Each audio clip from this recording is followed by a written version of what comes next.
somebody said that the lucky ones of us were over 50, because when we were young, the trace minerals were still in the soil. Of course, this is, a lot of years have been added to that now, but it probably was so. And the man that's going to tell you all about minerals and fibromyalgia tonight had his PhD in biochemistry before he became a doctor. He also had a degree in agronomy. So you can see why he approaches medicine from a far different viewpoint than the traditional doctors of today. And those of you who are new are in for this really a wonderful experience. Somebody said to me about 2 years ago, this engineer came, you know how scientific they are, and when he left he said, if anybody would ever have told me that I would spend 2 hours listening to a doctor talk about arthritis and absolutely enjoy every minute of it, I would have told them they were crazy. So please give a warm Wisconsin welcome to our dear friend, Dr. Mohammed Nasser. Thank you. Thank you very much. I guess this goes someplace around here. That's fine? Okay. And this goes where? Okay. I have a beaver, I have this, I have that. Okay. All right, yes. Good evening. Well, how many people again have heard me before? Okay, that's exactly why I'm here tonight, for the people who have heard me before. For the people who have not heard me before, I'm glad you are here. I hope you like it. But basically, it is the truth. The only place in the whole country I lecture to all the time is people of this area, because for all these years, I felt, that they're interested in nutrition. They really sincerely in it. We had nights. We had lectures and nights right here. If you remember, we had blizzards. Coming from Chicago, I had to fight a blizzard. I made it, and you made it. And we had, in every occasion, we were here. For that reason, it took me a lot more preparation to prepare for lecture coming here than any other place. Because I always pray that I do the best I can to deliver the message I want to deliver that evening to the people. I don't charge to giving my lecture. I come here because I love to be here. Okay, that's the real reason, because I want to be with you. Tonight's lecture, I have prepared it 15 minutes ago in a piece of paper I just bought from the store down the road right here. And I went over it and over it many times. This is what I'm going to say. No, I change it again. I change it again because I have a limited time to deliver what I want to say. And the title, I just knew about it before I left to the office, And then, as a matter of fact, they were sitting right there in my office here, and I said, what's the lecture tonight about? And then I just realized I left my glasses at home, and I said, I can't even see it.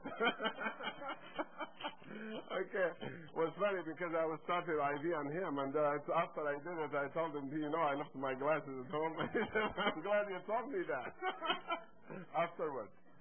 Anyway, the lecture tonight, actually, after I went over it, and you heard me many years, some of you heard me for almost 25 years. I know people right here have been that close with me in nutrition. I feel toward the lecture tonight that's one of the most important lecture I gave in 25 years. Because when we selected the subject, me and Joyce, what we're going to be talking about this year, I said, let me talk about minerals and fibromyalgia and alfalfa. That was just a topic over the phone.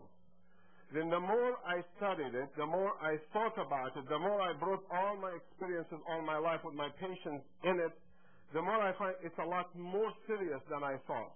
The topic itself is very, very important, that I wish I had done it long time ago.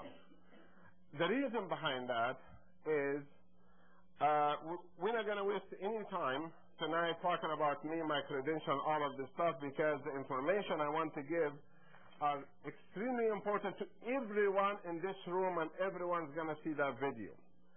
The reason behind it, the more I thought about it, which I have treated fibromyalgia for years, but this is the first time I thought about it that way was tonight, the way I thought about it. I treated it successfully, but that was the first time I connected many theories in my mind, which I think is correct. First of all, okay, let's see if you can see. Can everybody see the screen? That the bottom of the screen you can see, or how can you see through me? He said, yeah, you can see. You can see. You think I should make it smaller, a little bit higher? Oh, that's fine. For the people who can see, that's okay. Okay, and anyway, the word itself, fibromyalgia, it's the, let me see if I can focus that a little bit more.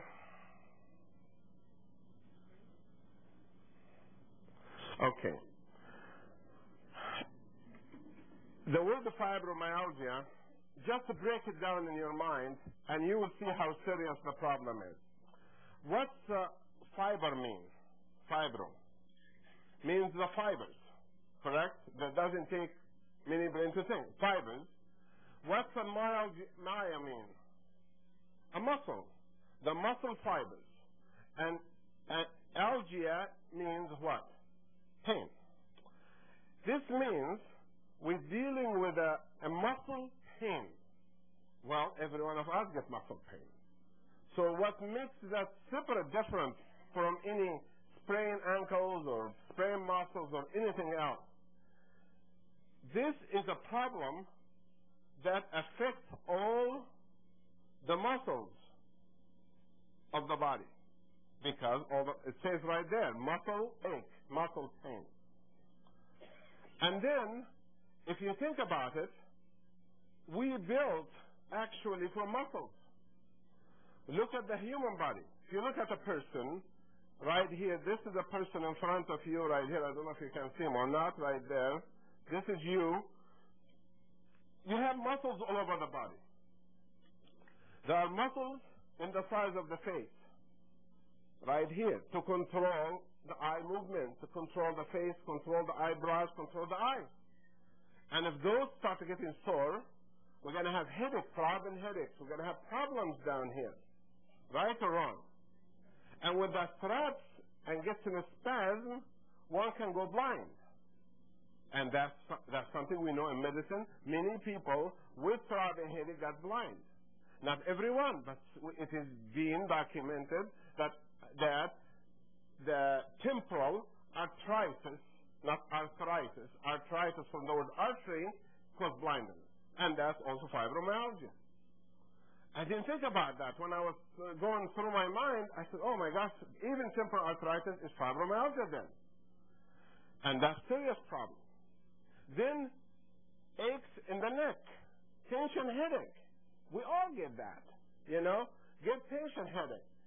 And then that controls the movement of the head, controls the circulation to the brain. That goes in a spasm, we're going to cut the circulation. That's another problem. We go down below to the shoulder muscles. They're going to get spasm, they're going to get achy, we feel miserable. Right? We all know that muscles have the worst kind of pain. Right or wrong? The worst pain is muscle pain, more than the bone. So you go down below to the back pain, the low back pain, and you know how bad it gets. You go back to the aches in the hand itself, and that can be very troublesome. If you have some of you carpal tunnel syndrome or something, you know how bad it feels from writing. You go to the leg pain. So all the body can be in trouble if the muscle gets in trouble. Then there is another muscle, very important one, right here. If that affects that muscle, we have a problem. We have a big problem. And that also then came to my mind today through one of my patients that I treat. He's right here. That maybe we're dealing with fibromyalgia. Maybe we're dealing with autoimmune disease of the heart itself. And that is why I consider the lecture tonight itself is fibromyalgia and minerals, or fibromyalgia and alfalfa, is one of the most important lectures, because the next lecture I decided I'm going to do is going to be fibromyalgia and vitamins. So we're going to have minerals for fibromyalgia, and the next one will be vitamins for fibromyalgia. Are you following me or not? I'm going to separate both of them completely from each other so we know the role of that. And the topic itself changed. I changed it 15 minutes ago when I was preparing to give you that kind of lecture. I was going to speak about other subjects. As a matter of fact, that's why the video is here, because I had a tape, and I want to talk about calcium and magnesium in the bone. Then I realized that it's the muscle and calcium, not bone and calcium. Then I decided that that video will be shown after I leave, if any of you want to sit and watch it. And it's 22 minutes, made by 5 professors of endocrinology that agree with me in many universities and around the country that calcium and magnesium are very important supplements. Okay? That video say that. Not only my word for 25 years, their word now also. So if you want to stay and watch it, it's up to you. If you don't want to, that's up to you. So right now we realize that this muscle also can be affected. Then let us talk about the disease itself, fibromyalgia. For the muscles to be in pain, we have to look at a muscle. The muscle looks like this, which it has fibers inside it. Correct? Or looks like this, that's the heart muscle, which has fibers inside it. Or looks like this, like an artery. You know what the artery is? With muscles inside it. You follow me or no? They're all muscles. So a problem in a muscle can be the same like problem in a muscle, can be the same problem in a certain muscle. You follow me? It doesn't matter anymore if it's a skeletal muscle or a smooth muscle. If you know a little bit of medicine, it doesn't matter. It's a muscle. So that muscle, we have to understand how does this muscle work? And how does it get in trouble? A muscle needs, what's the function of a muscle? What does muscle do? They produce mechanical movements, correct? They produce dynamic movement for us. They move an object from one place to another. That's what a muscle is, right? So it requires what? Lots of energy, correct? The energy is going to come through what? Through blood vessels comes in with nutrients to the muscle, and the muscle will use the nutrients, and the waste will come what? Out of the muscle. Are you following me so far? We're getting closer now, focusing on minerals and trace minerals, because if you understand that so far, it's going to be easy for you to understand why we say we need to take some minerals, alpha-alpha, or Formula 1, and the calcium and the magnesium and the iron and all of those, why we need them for muscle function. And then in the very end, I'm going to tell you why we should take supplements. Why not the regular food? That's in the end of the lecture then. So, the blood comes in, brings the food to that muscle, the blood comes out, right? The same thing with the heart, right? Blood comes out in, bring the food, it comes out. The same thing with the arteries. The blood goes into the artery itself and comes out with food. So the muscle requires, number one, good source of food, correct?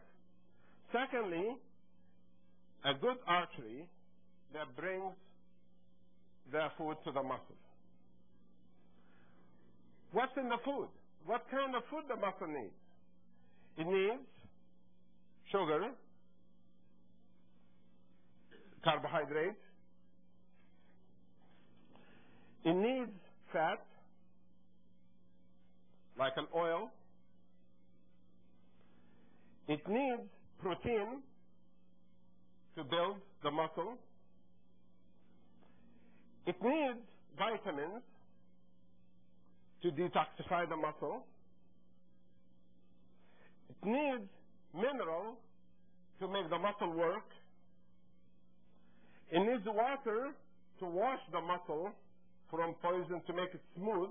Are you following me or not? Every one of those. And needs oxygen to do what? To burn the sugar out of the fat to produce energy. So if we have a problem with muscles, there's got to be a problem in the food. And we have to solve this problem first. Maybe the person who has polymyalgia have a problem in one of these. We have talked before about vitamins. Next one is going to be vitamins and fibromyalgia. But today we're going to concentrate on the minerals only. To do that, I'm going to have to make this muscle bigger. We're going to cut this muscle right here, or cut it right here. A section in the muscle and see what it looks like. This muscle we just cut looks like that, which has bundles of many what? Fibers first, like this. And if you reverse it like that, it becomes the heart with a cavity in the middle. So it's the same muscle we were talking about a few minutes ago. Okay, you got that idea in your head. So we don't have to draw two pictures now. It's one muscle now. Now, this muscle, it works in a certain way. Watch how does it work. It gets bigger and it gets smaller, right? Muscles, they get bigger, they get smaller. They get bigger, they get smaller. When they get bigger, they take blood. When they get smaller, they get rid of blood. It's like a pump. If you take the muscle and empty the blood from it, a muscle that the size of this right here, it becomes this size if you fill it with blood. So a muscle is full of blood. There's not much tissue in the muscle itself. It's lots of blood in the muscle. And valves. So people who want to build a muscle by just taking lots of protein without vitamins and minerals and this and this and that, they do no good to their body. Because the muscle itself is not built. It is true it's protein, but extra protein is not going to make the muscle better. It's the exercise what brings the blood to the muscle with vitamins and minerals. It's not the protein who builds the muscle. It's the exercise going to build the muscle. Right or wrong? So that is the trick for the whole thing. The muscles, they need to be exercised. Now, the nice thing about this, we're coming closer inside the muscle right now. I want you to see how the muscle works if we magnify this muscle under electron microscope. If we make it bigger, right now, we're going to make it bigger 100,000 times. And that muscle will look like this. Cells connected to each other like this. Cells connected to each other like this. Cells connected to each other like this, and they have end cells right here, and they have a fiber or ligament connect to it in the end. In the other side of that muscle, that's what it looks like. Cells inside it. Other cells inside it. Other cells connected to it, another ligament. You follow me? They like the car. The cylinder and the pistons going in and out. That muscle, to work properly, requires food like an engine. What does the engine need? Gasoline. What does the body need? Food. The protein, the carbohydrate, the fat, all the stuff we talked about before. What does the engine need? Air. What does the muscle need? Oxygen. Then these pistons will cause friction between each other. What does the engine need? Oil. And what does the muscle need? Oil. Oil is fat. That's why you always see muscles have fat inside it to keep it lubricated so there is no friction. See how simple things can be in our body? So when you ride your car and you put the oil, you put the gas, you put everything, remember the muscles of your body. Did you put the oil? Did you put the gas? Did you put everything to the body too? You understand or not? Because everyone remember his car before his body. And that is what we're trying to say. Your health is more important than your family. Your health is the most important thing you got in your life. And if you're not good to yourself, you're not good for nobody else. Because a person who cannot take care of the gift God gives them, the body, well, they cannot take care of anybody else. So anybody who say, okay, telling people what to do, and they're drinking, and they're smoking, and they're not taking care of themselves, we have a difficult time believing them. Because you can't tell us what to do if you cannot practice it yourself. And that's a good thing among the Shaklee people. But I have not seen many of them that they do not practice what they preach to the people. They really believe in their health. They really believe in their body and their system. That's why in my practice, they are the healthiest. They are the with the least cancer. They are with the least problem, the least heart attack. And when they have a problem, they are the easiest to treat. You know, I got it made in my practice. They have no problem. When they have a problem, it's so easy to treat them because they believe in what they're doing and that we're doing the right thing. You follow me or no? So this is how the muscle works. What's the mineral got to do here? The mineral got to do a lot right here. First of all, the way this piston go in and out, there is a guy right here sits in the cell right here with two hands. There's another one sits in the other side with two hands. And they join the hands together. And when they get the muscles to contract, they pull and the muscle comes together. And they relax, the muscle goes far away apart. Those guys right here, this protein is made of calcium and magnesium. So that is why calcium always been used as a muscle relaxant. That's why always when you have problems, say, take some calcium. In the old days, drink a glass of milk, right? Because calcium has the ability to relax the muscles. When the calcium is low, if the calcium is low in the body, where is it going to go first? Where is the most important part of the calcium will go first if it gets low? The bone. Exactly. It leaves the heart, leaves the muscle, and goes to the bone. Calcium always goes to the bone first. And then the muscle second. That is a problem. Because when you have low calcium, you still have good bones. But you're going to have bad muscles.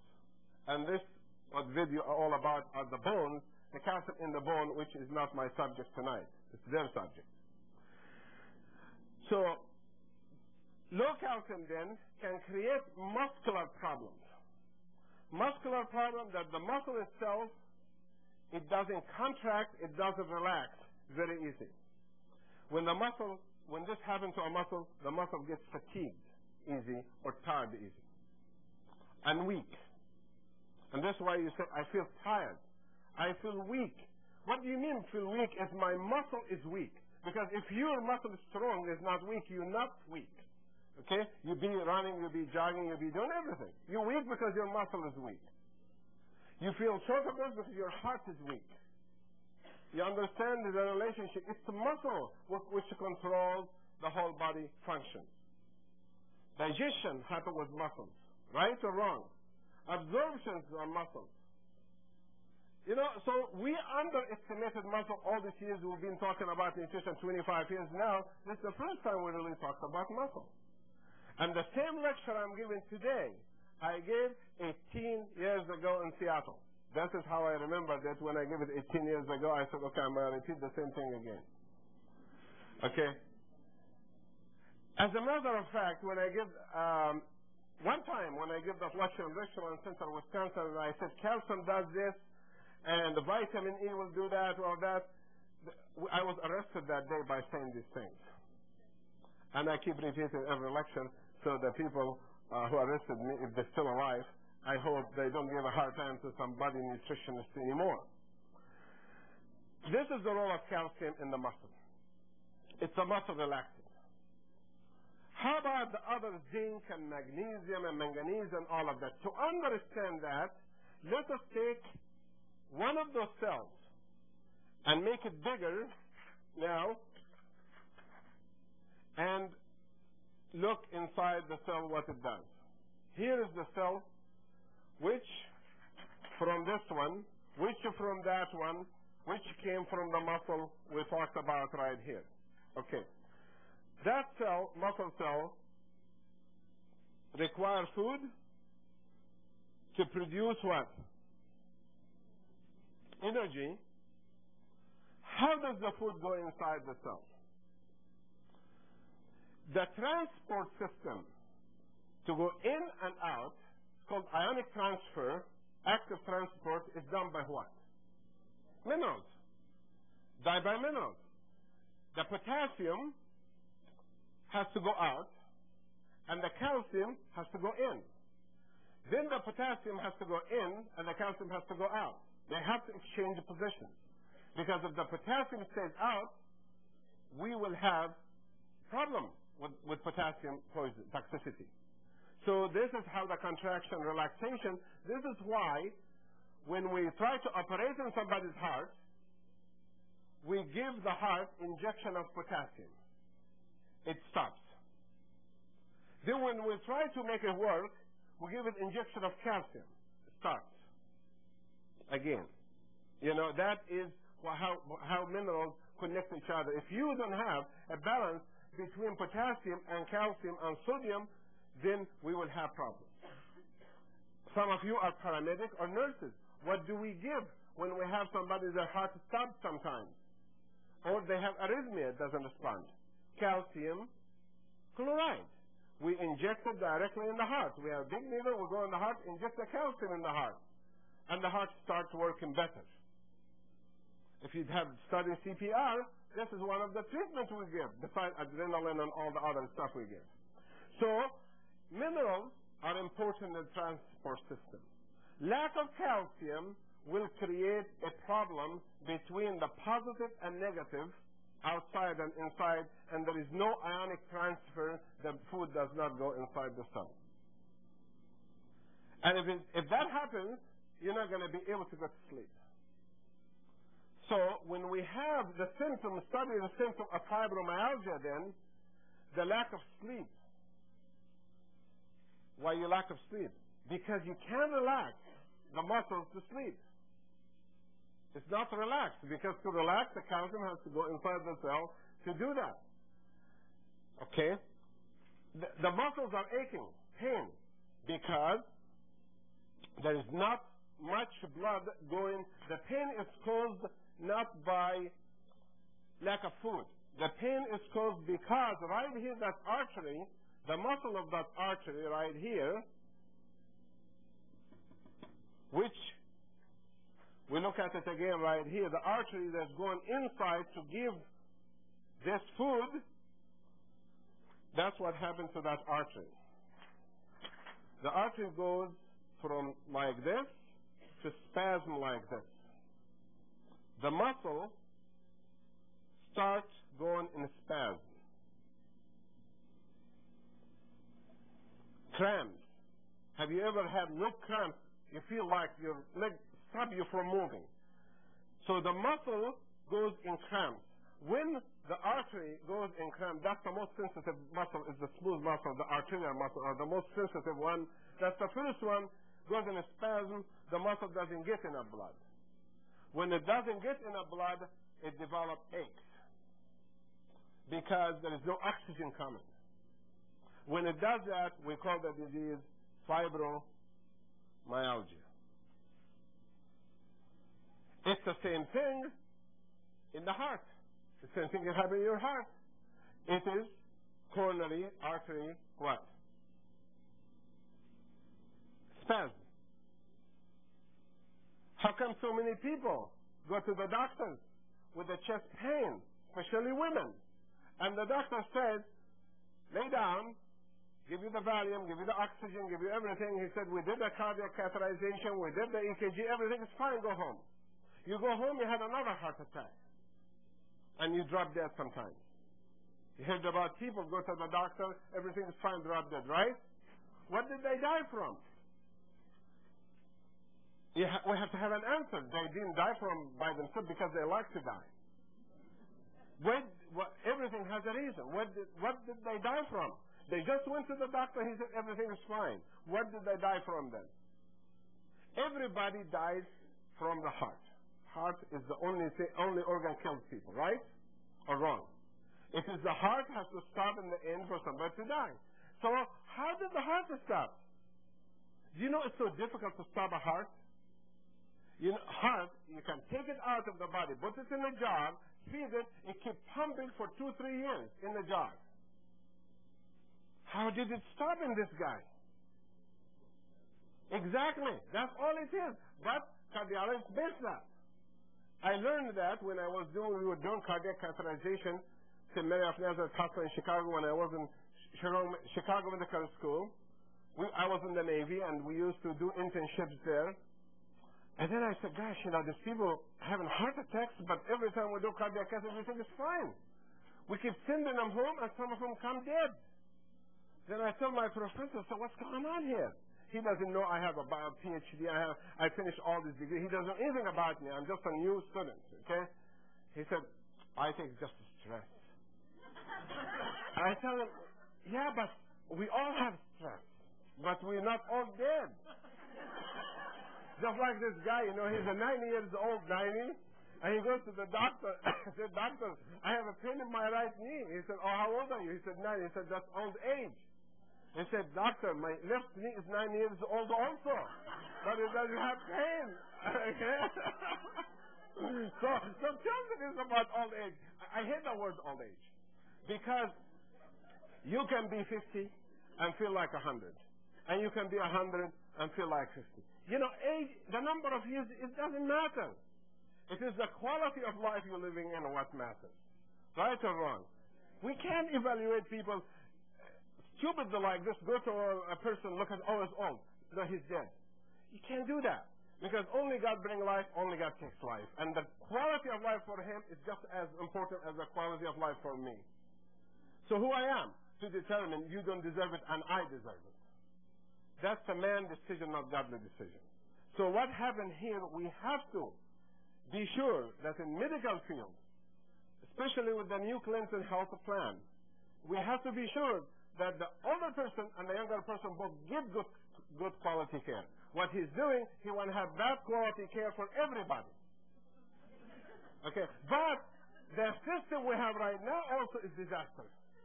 What we got is disaster. What's coming is disaster. Because what we got is unbelievable cost of everything. The drugs. One drug, 1 year is $1, next year $2, third year is $12, $14 a pill. Hospital room, 1 year is $100, next year is $3,000. Everything. I buy some stuff, sometimes I buy IV gamma globulin for my patient who have an immune system. Used to buy the same vial for $80 about 10 years ago. One vial. Right now it's $750. And then we got a new catalog today, and then it says on sale. And there is a new protein we use, an interferon for some other patients. And it went down from $5,500 a vial to $3,900.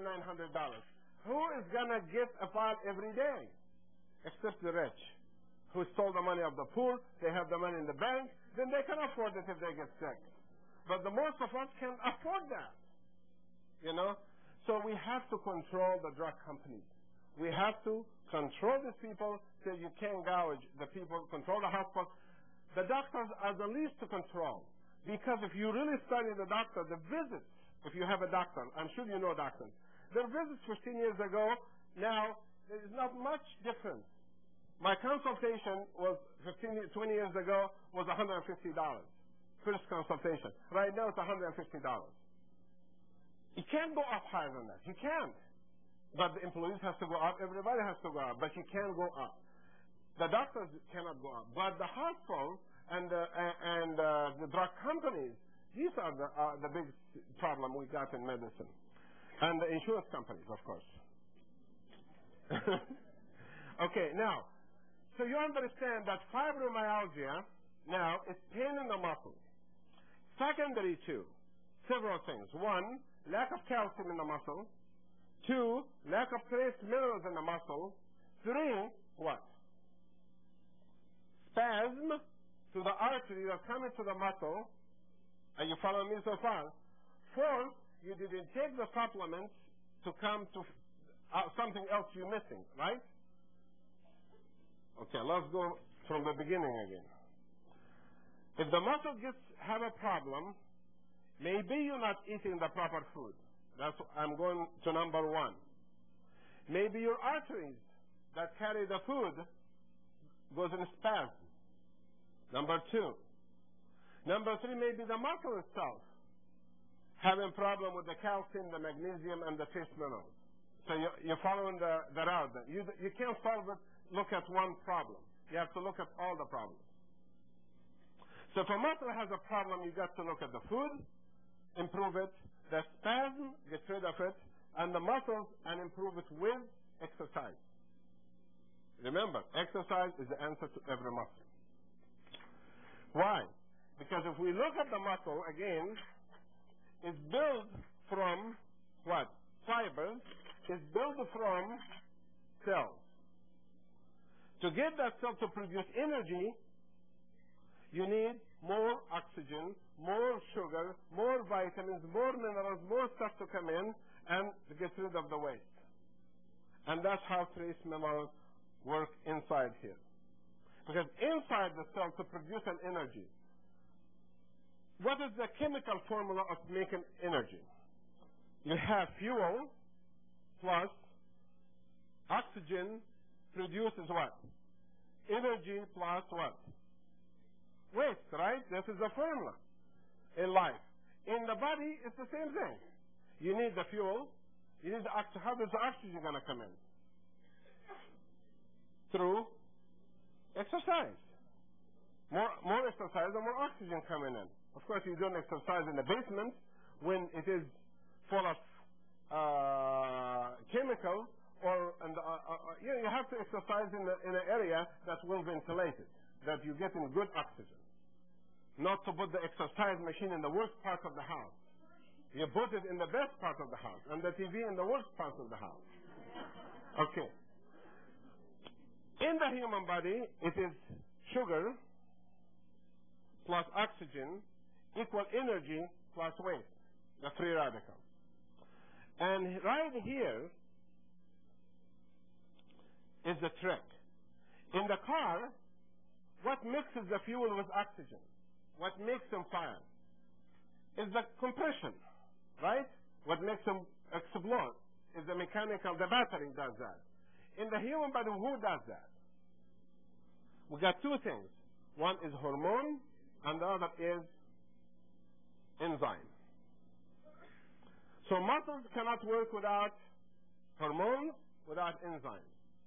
So it is important for a woman, which women have 10 times more than men have fibromyalgia, because they are more sensitive to changes in the environment than men.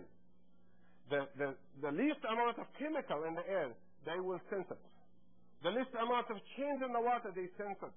The least amount, a man be sitting right here and the carbon monoxide level is so high and he's giggling, where a woman is already have a headache, from it. Because that's the way her body is structured, because she got to take care of the kid. But he can die. As a matter of fact, there are some female insects, after the male mates, they eat them. Right or wrong? No, is it true or not? We are this principle, but a woman is not. Because their children need to be taken care of for the humanity to continue. So, hormones are very important to improve. That's part of fibromyalgia. We got to have the right thyroid, the right estrogen, the right progesterone, the right, all this combination. We have to have enzymes. What's the enzyme made of? Yeah, protein, enzyme. Let's make an enzyme right here. Okay, that's what the enzyme looks like. Enzyme looks like a Pac-Man, and he eats a piece of sugar right here and produces energy and waste. That's what the enzyme does. He's made from three pieces. One is protein, and the other is vitamin, and the third one is mineral. You want a scientific name for it? We call the vitamin coenzyme. That's a new fancy name nowadays. Some companies put in vitamins, but they call it coenzymes. Just so you can buy different from Shaklee. You know, we have coenzymes. Shaklee doesn't have coenzyme. Coenzyme is a vitamin. It's another name for it. And the second one is minerals. Minerals is trace minerals. What's important for the enzyme? We call that prophytic group. The prophytic group means it makes it glue together. It makes the whole thing work together. The coenzyme means helps the enzyme. So the enzyme cannot work without a vitamin. And the prophytic group glue them together so they can work and they function as a Pac-Man, like that, and eat through. You use that with meat tenderizer, right? You get the meat, you stick the tenderizer in it, you leave it 10 hours, you come and the meat is soft. Who ate the meat? Who ate the stuff? It is the little Pac-Man going in and eating it, and then you come, it's already digested for you, and you think it's a filet mignon, which actually was a cheap steak. So in any way, that's what's in it. Lack of trace minerals creates a problem with what? Enzymes. Then there is no enzymes, no hormones, no energy, there's fatigue, there's tiredness. This is the scientific analysis of the lack of enzyme because lack of trace minerals. So fibromyalgia, it is related to lack of trace minerals. It is related to lack of major mineral like calcium and iron. It is related also to spasms in case of autoimmune disease. When we look at muscles like this and an artery comes like that, we find out there is many reasons why an artery goes in a spasm. When an artery goes in a spasm, it can create disaster to the muscle, right? If the muscle doesn't get oxygen, what will happen? The muscle will die, right? If the heart doesn't get enough oxygen, we call that angina. 90% of the angina is not caused from high cholesterol. 90% of the angina is not caused from high cholesterol in women. It is caused by spasm in the artery. And the best example for that is migraine headache. Migraine headache. You heard about migraine headache. If an artery goes to the brain, right here is the brain, the muscles of the brain, the artery goes in a spasm. So imagine if you are the brain and there is no oxygen coming because you smell the fumes, or you sleep too much carbon dioxide in the room, or you got upset, or you got tension, or hormones changes, then you start feeling the migraine coming. Right? Some of you get migraine, correct or not? I'm sure some does. So, the first thing you get, some blurry spots in front of your eyes. Right or wrong? Because somebody's strangulating. There's no oxygen coming. Then, you start feeling the aura, something coming, nausea or something is not right. just like somebody is holding you from here. Then after that, the headache starts coming throbbing because the artery gets so big and the artery goes crazy because he thinks that the brain is going to be in trouble. So the artery opens all the way, brings blood pressure to 240 over 150 inside the brain. That's what causes the pounding then. It is that pressure that's coming because the brain thought he's in trouble, so he told the heart, send me more blood. The heart sends too much blood, the brain cannot take it. It's going to break pieces. So that is what a migraine headache is. Fibromyalgia type. It's autoimmune disease. It's all related to the spasm we're talking about. It can be caused by lack of calcium, trace minerals, also lupus, or autoimmune diseases. Because people with fibromyalgia, when we analyze their blood, we find something wrong in them. Here's what we found wrong. We go back again to the cell.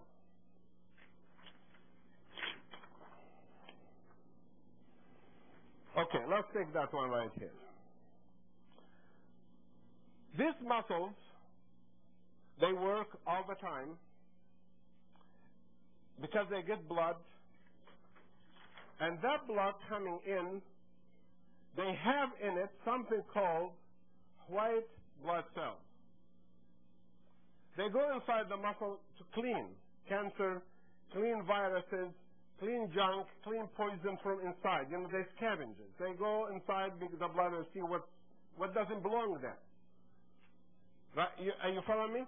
So those white blood cells, some of them get exposed to chemicals. Like in the air, like air pollution, or in the land like radiation, or in the water like food poisoning, water poisoning, and chemicals in the water, and those white blood cells coming from the bone marrow, which is supposed to produce antibodies to fight chemicals, to fight germs, to fight cancer, they produce something else. Let us look at a white blood cell. Right now, we're going to have one white blood cell. The job of it, when it sees a virus like AIDS, or like Epstein-Barr, or like herpes, or like influenza, it opens its mouth and eats it. That's what's supposed to do, right? And it secretes antibodies for that. How does it secrete antibody? Because the nucleus of the cell have things called what? Those things, curves like that. What do we call them? Chromosomes. The chromosome on the cell have little dots called what? Genes.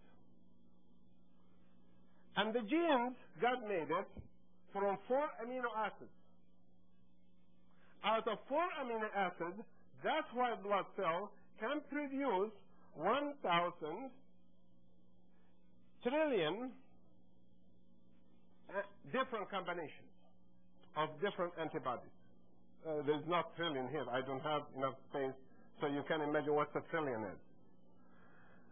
You follow me? Some of you know computers, right? Can you come with 1,000 trillion combination of 4 numbers? Can you do that? Is it possible you can do that? It's impossible, right? Mathematically, it's impossible, right or wrong? You got to say right, because you cannot produce 1,000 trillion combination of four numbers. You can't. The same concept that people the atheists that come and say God doesn't exist.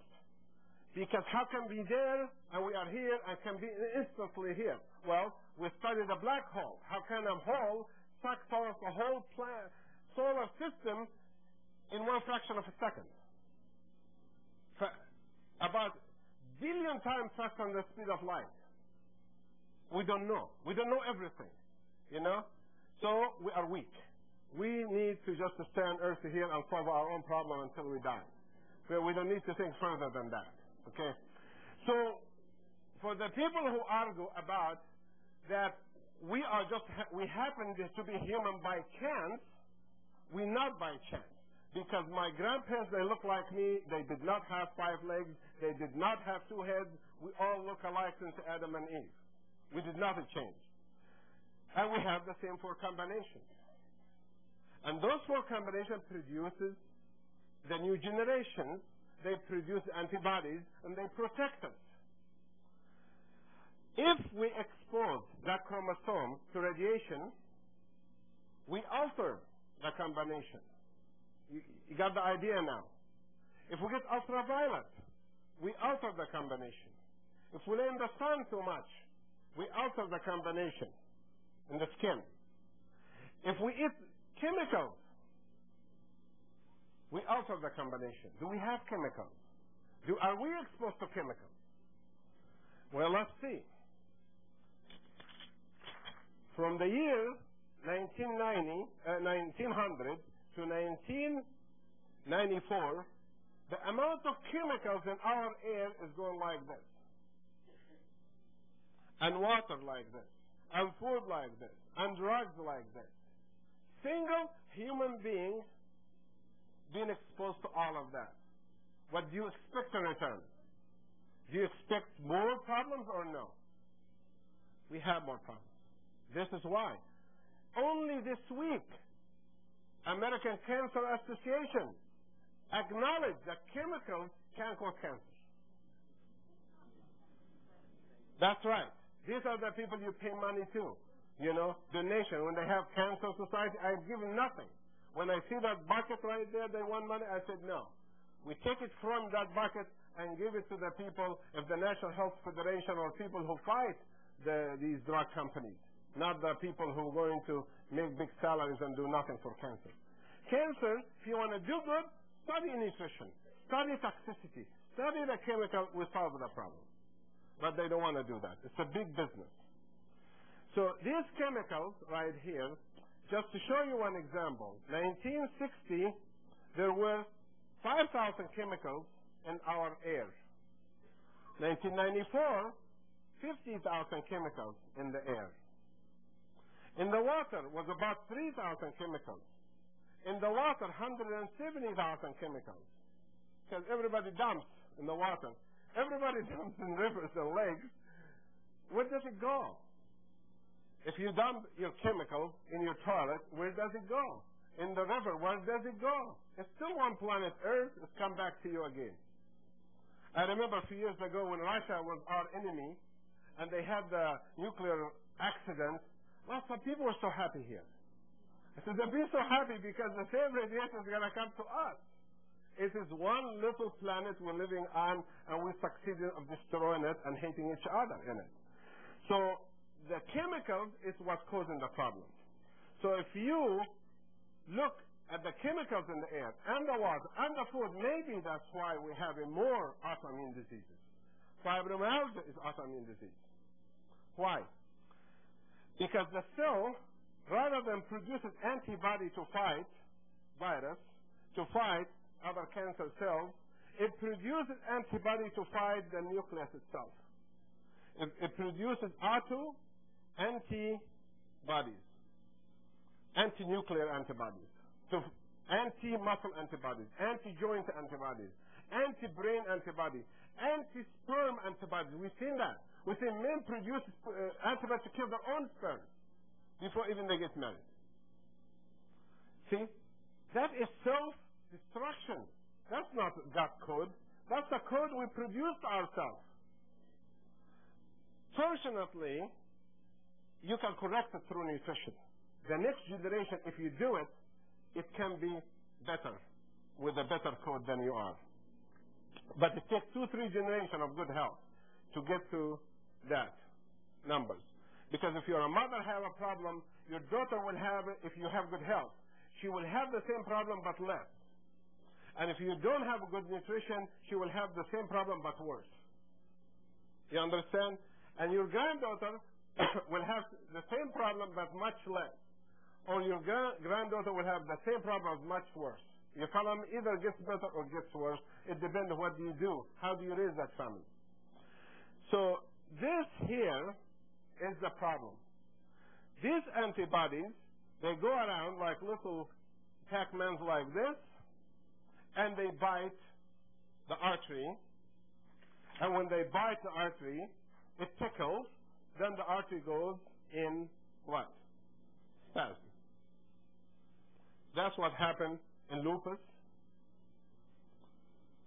It's autoimmune disease. If they attack the joints, we call it rheumatoid arthritis. If they attack the nerves, we call it multiple sclerosis. Because in the nerves, this is not a nerve lecture today, the nerve is covered by a sheath, and they eat the sheath. We call multiple sclerosis, dryness of the sheath. If they attack the brain, we call Alzheimer's. If they attack the heart, we call cardiomyopathy or rheumatic fever. If they attack the skin, we call psoriasis or scleroderma. All this is all related diseases. Let's not go and find million society of the Society of Lupus, Society of this. It is one society called, should be Autoimmune Disease Society. Autoimmune Disease Society should find out why do we have autoimmune disease, fibromyalgia. Why do we have it? Is it nutrition problem? Like lack of minerals and vitamins. Vitamins we're going to talk about next time. Today's minerals. Is it lack of exercise or too much stress? Is it too many chemicals? This is the answer to our problems right there. How do we treat it? With this, and this, and this, plus drugs. If we have to give drugs. Why do we give drugs? Because if the spasm is so severe, right here, I got to give antispasmodic medication. Because those antibodies are eating through the body. Or the problem is more severe than we can handle. So we have to solve the problem by having the proper diagnosis first. If it's lupus, why? And how do we correct it? If it's fibromyalgia, why? How can we correct it? If it is this, and nutrition plays an important role. Minerals is one of the causes of this problem, especially trace minerals. If we study the plants, the vegetables we eat every day, and the fruit trees and the fruits, these are the main source of vitamins, protein, carbohydrate, oil, water, and minerals, right or wrong? Food can be a source of all of that. Food can be a good source of vitamins. Food can be a good source of carbohydrate, like pigs. Food can be a good source of protein, like beans. Food can be a good source of oil, like beans. Food can be a good source of water, like watermelon. Food can be a good source of all of these things in front of us, so food can be everything, except oxygen. This is what vegetables and plants do to us. What do they need from the soil to produce these things? What do they need? They need water? That's right. They need also what? No. You take an example, one vitamin that's made of 4 amino acids connected to a poison mineral called the cobalt, connected to another poison mineral called cyanide. A nutrient so important to your body made of cyanide. It has to be in the soil, cyanide in the soil for that plant to make it. You follow me or no? That's called cyanocobalamin, which is vitamin B12. So vitamin B12 is made of cyanide. But the cyanide has to be where? In the soil. How do we get cyanide in the soil? We can't add cyanide to the soil. It's toxic. Then we have to take food supplements. Because originally, our ancestors what they did is simple. They grow the vegetables, and we eat it, and our animals eat it. We go to the bathroom, and we put it back in the soil. Called the organic fertilization, right or wrong? Everything goes back in the soil. So all the minerals recycled all the time. Here comes man about the year 1900. They say, no, we don't need organic fertilization. It smells, and it's dirty, and it's unscientific. That's what they say. We're going to prove it. We're going to give you nitrogen, phosphate, and potassium fertilizer, like Miracle Grow, you buy in the market, NPK, that's all it is, nitrogen, phosphate, and potassium, and you add it to your vegetable, it will be greener. And your trees will be bigger. The farmer like that.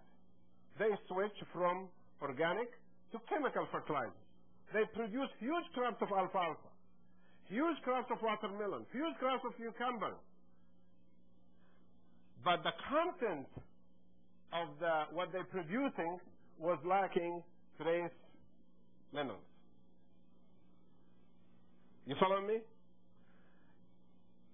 Is it harder to prove? It is not hard to prove, because if you don't add this to the soil is going to get depleted.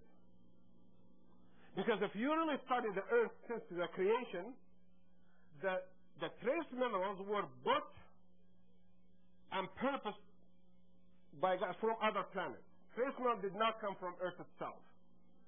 The iron is not a mineral of the earth.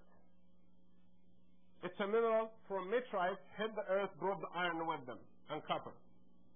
It is not something you dig down the earth and come with the volcano, you're going to find iron. You're not going to see iron in the volcanic ash. It comes from outside.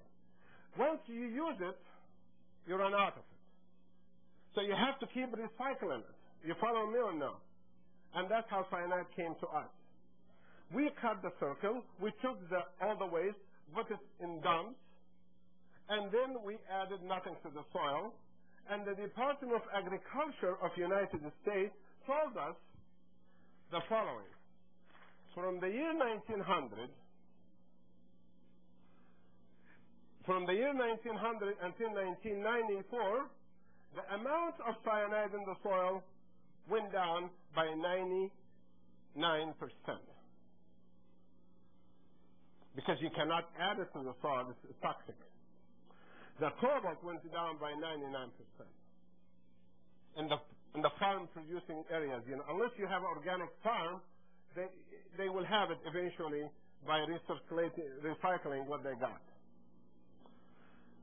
So that is the problem. Trace minerals are going down, and diseases, and the chemicals going up. And then we start noticing rise in the diseases of autoimmune disease. Fibromyalgia is going up. Lupus is going up. MS is going up. Rheumatoid arthritis is going up. Alzheimer's is going up. All the autoimmune groups is going up. Right or wrong? There is, you name it. You can specialize in it. You can open hospitals now and fill it with people with autoimmune diseases, and you can give them no treatment except when you go back to the basics again. You're not going to treat lupus with steroids and succeed. They're going to die. You're not going to treat ulcerative colitis and Crohn's disease with steroids and succeed. They're going to die from it unless you have nutrition as part of the treatment. That's another autoimmune disease, ulcerative colitis and Crohn's. This disease is going up because we have too many chemicals and because we have less minerals. Did you get the idea? All the curves fit with each other? Okay, good. Then we go back to this picture again. Then we need to add trace minerals to our diet. Formula 1 and alfalfa are the perfect example for that. Alfalfa is a plant that has the ability to leach from the soil massive amount of nutrient compared to the stem. I don't know if some of you study agriculture, or you may have studied a little bit gardening maybe, In gardening or agriculture, there is a ratio between the root to the stem in every species. Some have less roots and more stem. They live above ground, and they are valueless, like mushrooms, have nothing in it. They have no value whatsoever. They don't suck anything from the soil for us. Some, they go so deep, like trees, apples, and they bring everything from underneath, like apples, grapes, pomegranate, all cherry trees, all those. They suck everything from underneath. And an apple tree, as high as this room, will have a root twice as deep as the tree itself. If you study, it's twice the height of the tree, all the roots. When you study alfalfa, the height of the plant, which I grow alfalfa for my horses all the time, the height of the plant, the root is 5 times the height of the plant. If the plant is 2 feet, the root can go up to 10 feet. That's how deep they can go. It depends on the soil underneath it, of course. Alfalfa is a plant that leaches from under. It's like a wood tree, like a maple tree, but in a vegetable form. It's actually like a tree in a vegetable form. It's not like lettuce. Have nothing in it. Lettuce has some vitamin E. It has some stuff in it, just like roughage fibers. But alfalfa is different. Alfalfa is a pure meal by itself. In 20 tablets of alfalfa, you will find the following. You will find 500 milligrams of vitamin C, 400 units of vitamin E. You find about 500 milligrams of calcium in 20 tablets of alfalfa. You find over 20,000 units of vitamin D, over 20,000 units of vitamin A, beta-carotene, and you name it, trace minerals and everything. As a matter of fact, we discovered that alfalfa even have something similar to insulin for diabetic patients. And that is the plant alfalfa, what's in it. Then we have a group of researchers study alfalfa. They say, if you take alfalfa, you develop lupus. And because they noticed there are more lupus among few farmers, the last of them eat many kind of food and alfalfa.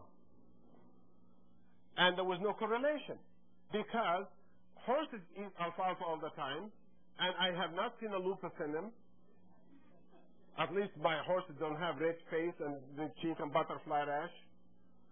And they eat alfalfa all the time. And my patients, out of 15,000 I have, none of them ever developed lupus from alfalfa. I don't know what the study comes from. That reminds me by the study of iron. Somebody came with the iron and said, iron causes heart attacks. Says, who said that? The study is completely false. My patients who take lots of iron never have any heart attack problems. And I'm a cardiologist too. So this theory you hear in the news change people's mind.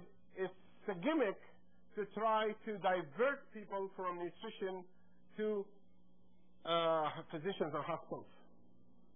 Discourage you about iron, discourage you about vitamin E, discourage you about this and this and this, but when you talk about aspirin and chemicals, no problem. That is wrong. Just like they're making this big war on cocaine. I get very upset spending money fighting drugs. I said, why? You're making the drugs. You put alcohol in the market and cigarettes. You fell in the market with drugs. Why fight cocaine? It's only 1% of 1,000 uses this. But here, you put in nicotine, and we just heard recently that you heard about these companies. They measure the amount of nicotine in every cigarette. I didn't know that. The FDA discovered that. They measured the addictive amount and they increased it accordingly. We don't have to fight Russia. Our enemies are within. Within us. We don't have to go very far. Our enemies are those companies who do not pay attention to our society, our children, our future, because we're all going to die. But we need the next generation to enjoy it as much as us. And they're not. With this way we are, we're going to have problems. But always there is hope. And thanks to God that there is hope, they start thinking about cleaning air, they start thinking about cleaning the water, they start thinking, and the new generation, the kids are much healthier than us. They think about nutrition more than us. So that's about alfalfa. So we go back here to what do we do about fibromyalgia? Fibromyalgia, again, you need to take the right diet with the minerals we mentioned, the right exercise, no chemicals, and the right medication. The right medication, it depends what's the problem. If it's a lupus causing fibromyalgia, then we have to see the difference. If it is chronic fatigue syndrome causing fibromyalgia, then we deal with it different. If it is a hormone imbalance causing fibromyalgia, we deal with it different. So fibromyalgia is not a disease. It is a symptom of many diseases together. Well, that's it for the lecture tonight. I'm going to give you my phone number right here. I'm going to take some questions, of course, and answers for about 10 minutes. My phone number is 708-356-9009 or 708-843-8860. If you have a question, you leave your name and address in that number or this number. And be sure, if you call in the daytime, this number right here, the lower one, I will get the message better than this number up here. Somehow my answering service is not as good as the answering service here. People tell me we called you, and I call and say, we didn't get any messages. And then when these people here, they always give me the messages. So you call and leave the message there in that number below. If you have a story to tell about yourself or somebody else, you can write to me at 213 South Milwaukee Avenue in Lake Villa, Illinois, 60046. That's on the border between Illinois, close to Waukegan, close to Antioch, south of here. Now, after this is all taken care of, and the lecture, we covered everything we promised to cover in this lecture. Are they in the soil? No, they're not. What happens when our body does not have enough minerals? We talked about that. Alfalfa is not just for cows or horses. We talked about that. Nutrition for fibromyalgia, we covered everything in that time. Then I'm going to take some questions and answers. And then if you want to stay, watch that video. You might not be able to see it very far, so you have to come closer.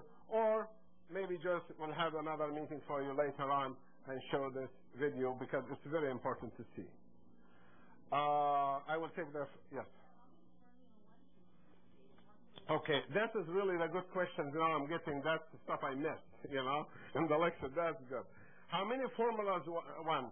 Formula 1 is for a child from 1 to 10 years of age should take 1 a day. 1 year of age to 10. From 10 to 30, probably should take 2 a day. From 30 to 50, probably 3 a day.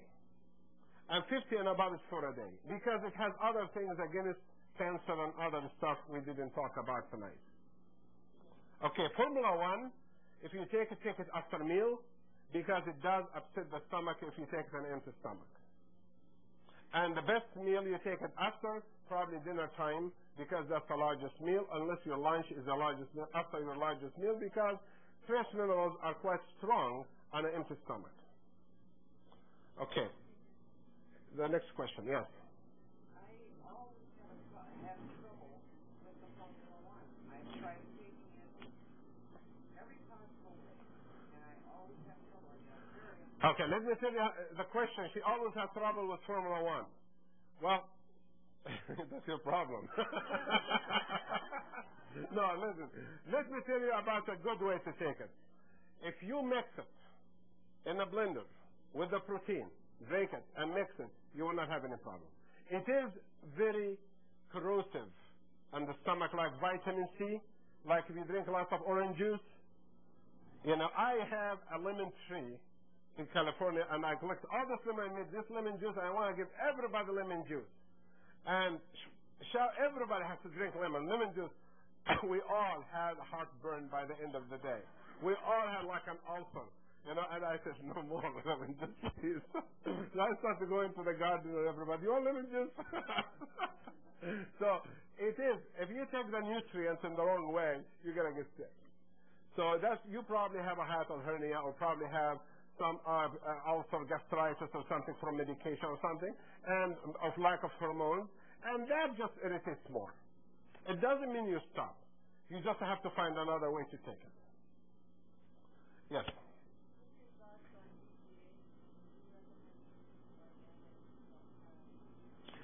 Okay, first of all, the hormone, the growth hormone you're talking about, right? You know, I never trust men when they suggest something to human race, because they always screw up everything.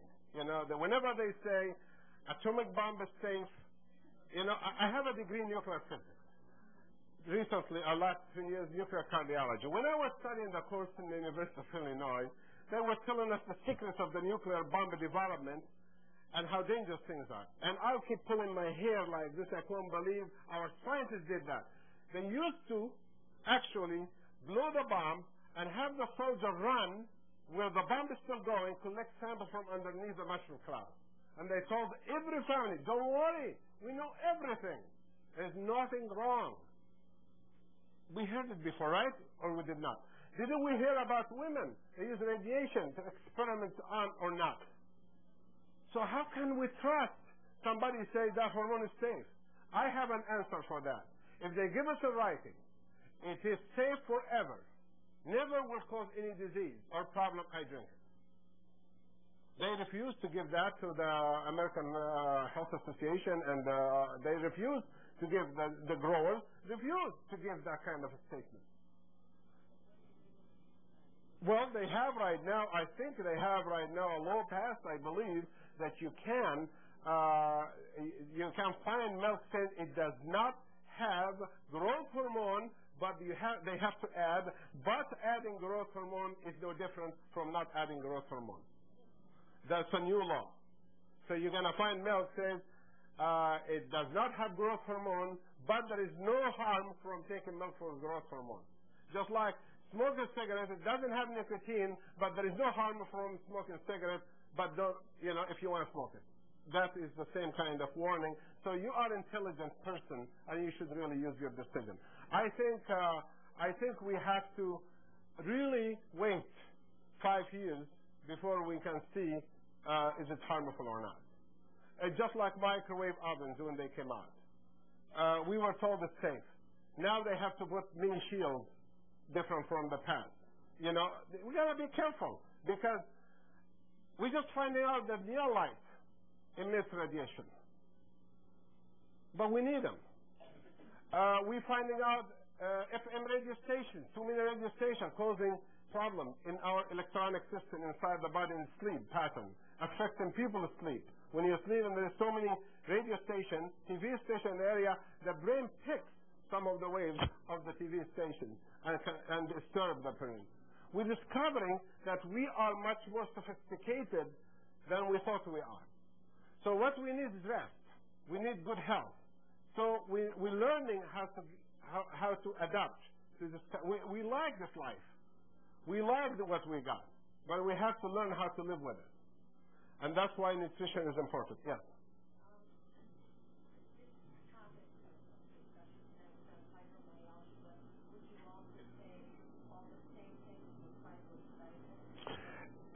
Yeah, you can say that with the same fibromyositis. Yeah, fibromyositis and fibromyalgia probably you can say the same.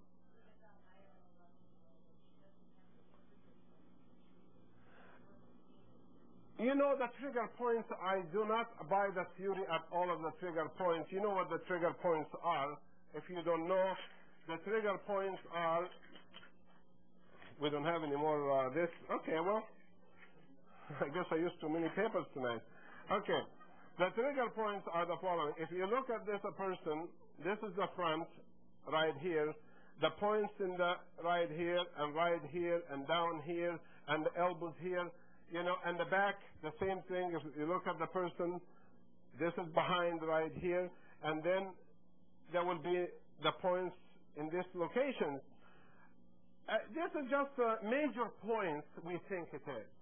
Why looking at the point? This is the point we're looking for right here. In my lecture, I mentioned it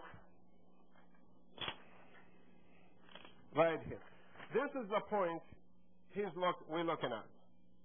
The point where the muscle gets inserted in some place. There is a lot more muscles in the body than this. There is muscles in here. There are muscles in the heart. There's muscles every place. So let us not focus in one thing. Fibromyalgia, fibromyalgia is a pattern of autoimmune disease secondary to spasm, secondary to antibodies, secondary to stimulation or problems occurring inside the body that we have to correct. So for a young child, fibromyalgia, maybe it doesn't have fibromyalgia. Maybe the diagnosis is wrong. I have a doubt very much if a child will have fibromyalgia. I have very much doubt if a child will have fibromyalgia or rheumatoid arthritis. They do have juvenile rheumatoid arthritis, but it's very rare. I think children have most of the time acquired disease from an infection, from mono, from a strep, from rheumatic fever, from deficiency of mineral nutrition, rather than these weird diseases we hear. Very rarely you're going to see a child with MS, with Alzheimer's, with all of these problems. Children with even congenital diseases. Let's assume you delivered him with that problem.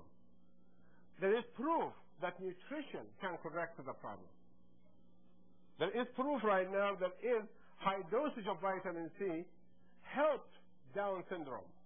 And Down, they born with Down. And they did very well. Down children who have, good health.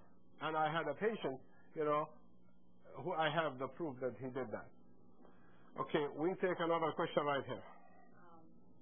Last week on Wisconsin Public Radio, a Dr. Dean Ornish was featured, and someone had called up with a question about lecithin, and she said that her father had a heart condition, and he was taking lecithin, and because it supposedly was a fast, she didn't think that was a good idea, and the doctor said, no, he definitely shouldn't be.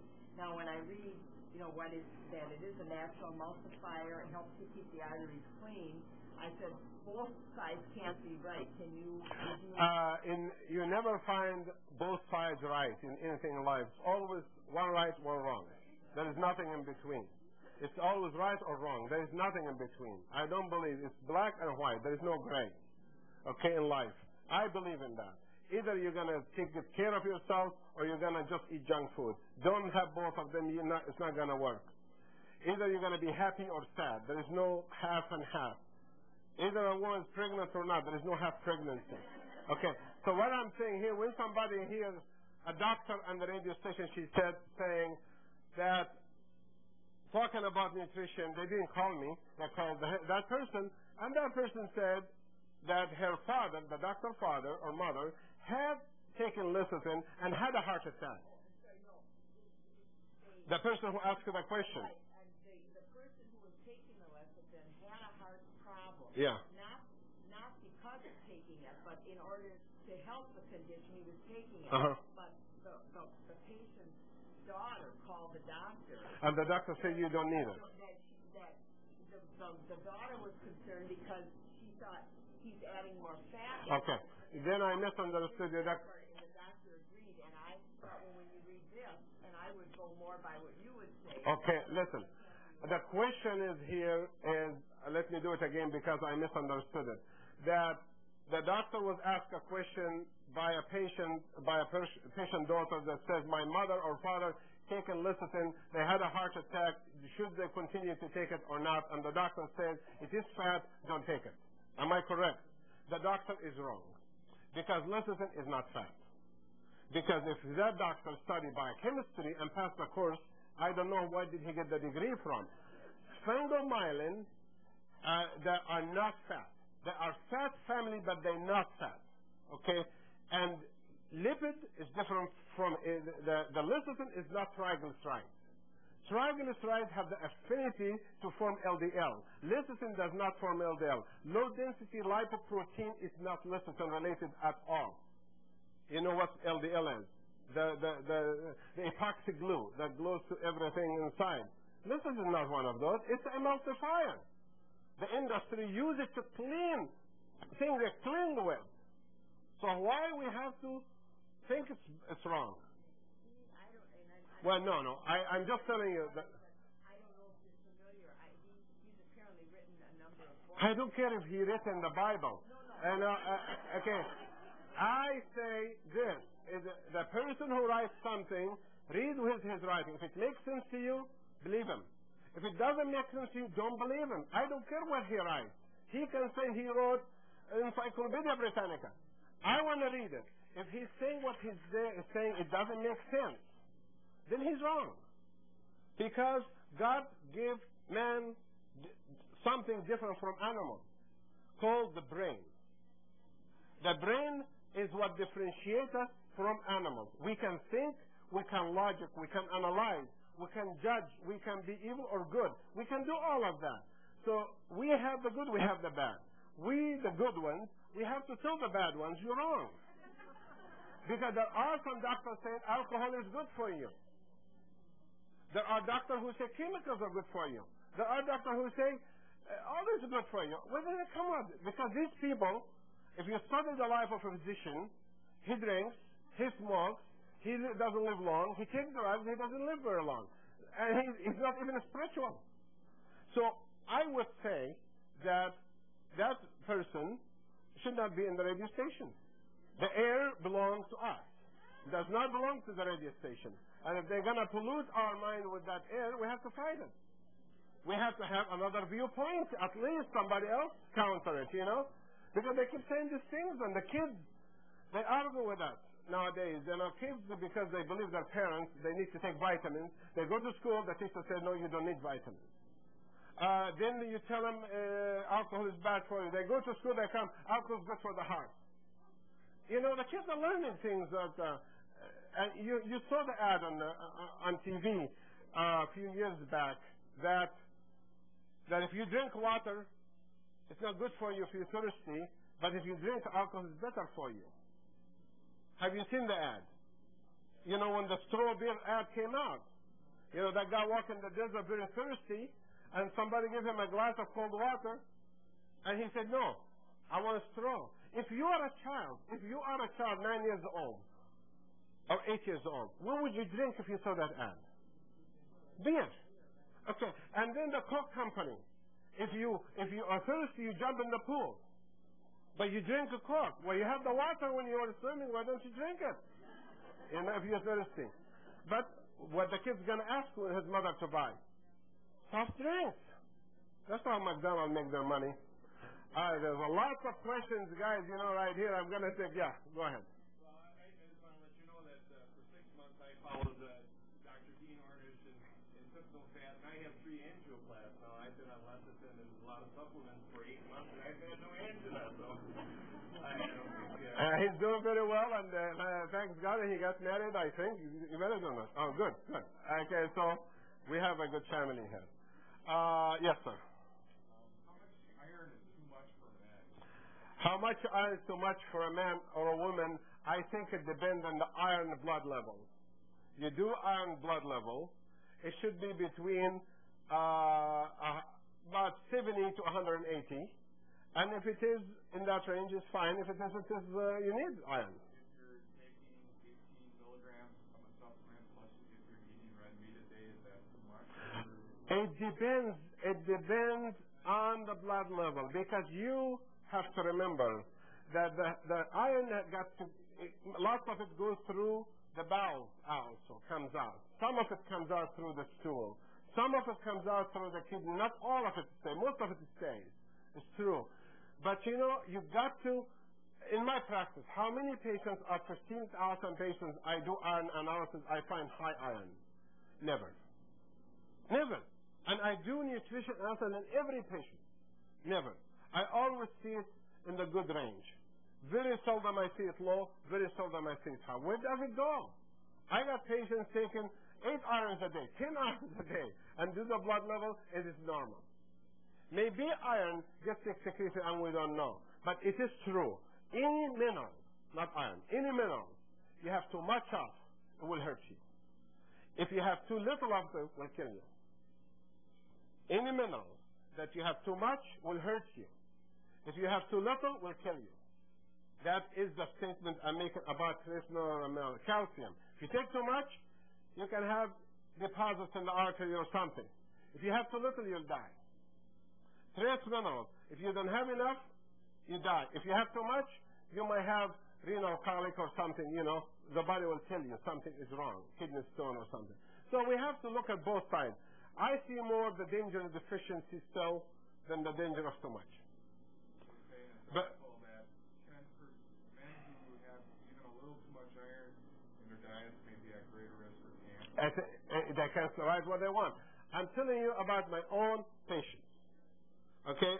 I have been in practice 20 years. I have 20,000 patients. Then I'm telling you what I see. I read the same stuff. Maybe they're right. I don't know where they get... I find something like salt. My patient with high blood pressure, they eat all the salt they want. And they don't have high blood pressure. How did it happen? We just discovered recently it is the low calcium that makes the salt bad for the high blood pressure. And when they took more calcium, it doesn't matter how much salt they took, it didn't make a difference. So nutrition works in both ways. And remember, man survived from Adam until today without physicians. We survived without physicians because we have common sense what to eat, not to eat. It is true we need to know this information, you're right, because some people really get fanatic and abuse it. But also the other groups say you don't need it at all. So we need to stay in the middle. We need to say, you need supplements, but you be careful what you take. I personally recommend, if you're going to take supplements, get a blood test. Check your blood. You don't just go on your own and become a physician and become a doctor and do all these things on your own. Then you have a problem. Then what happens if you have a problem? You leave nutrition completely. You don't like iron, you don't like vitamins, you don't like this, you become the opposite. And that's also bad. So we need to keep people in the middle. I tell people, go to McDonald's, eat there. There's nothing wrong going to McDonald's. Have a fish sandwich, have a chicken nugget, in oil, potatoes. There's nothing wrong with that. Some people say, oh, it's poison. It is not. But the other one who say, go to McDonald's anytime, eat hamburger with fat, is wrong. So we have to have judgment here in making decisions. Like having soft drink after a meal. Why not water? Why not juice? Why not coffee? Coffee is safer than a soft drink. So the whole thing, we need to start using our brain and then get smarter. And thank you very much, and no more questions. Thank you.